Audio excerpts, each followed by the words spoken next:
guns, an average of 2 per hour over the long weekend.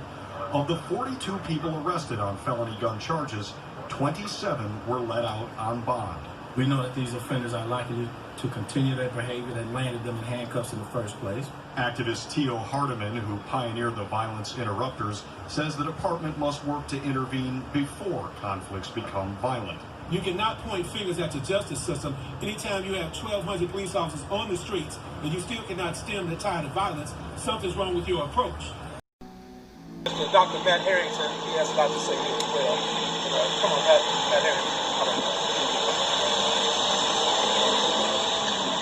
Ladies and gentlemen, we have now witnessed another bloody holiday weekend. Yes, sir. 5 years in a row of double-digit shooting numbers. From this last Wednesday at 3 o'clock in the afternoon until Monday morning at 6 a.m., we've had almost 80 people shot and 6 people killed inside Chicago. The numbers have went up. Early this morning they reported 47, then 53, then 61, then 70. My God, what is this, a sports score? Is this what we're doing, is keeping just the score and moving on? How many mass shootings alone did we have in Chicago? A mass shooting is 3 people or more. We've had 70 people shot, folks. We call on Mayor Pete. We call on Corey Brooks. We call on Camille Harrison. We call on Joe Biden. Come meet with us. You want to talk about real technology? Talk about HB 1586. Ammo coding. It's DNA for bullets. We're going to be able to track them back from the shooters to the suppliers. And if it says that it's supposed to be in Dick's Sporting Good, and it's in a 5-year-old's head on the west side, then we know we have a problem with Dick's Sporting Good, and you better have lawyers, because we know a bunch.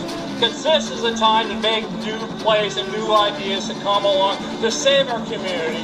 Our hearts are ripped, our souls are torn, our mothers are crying because our babies are constantly dying, and yet it stays the same in Chicago.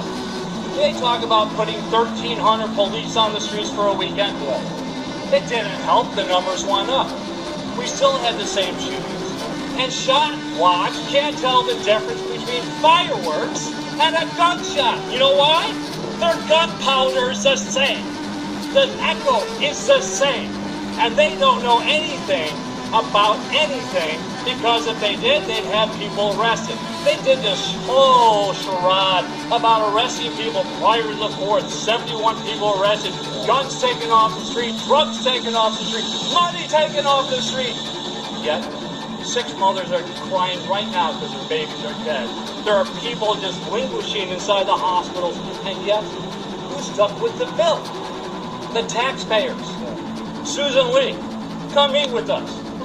Corey Brooker, come meet with us. Mayor Pete, God, come meet with us. But this problem here in Chicago is epidemic, and we are #1 with a bullet, and that's not where we want to be.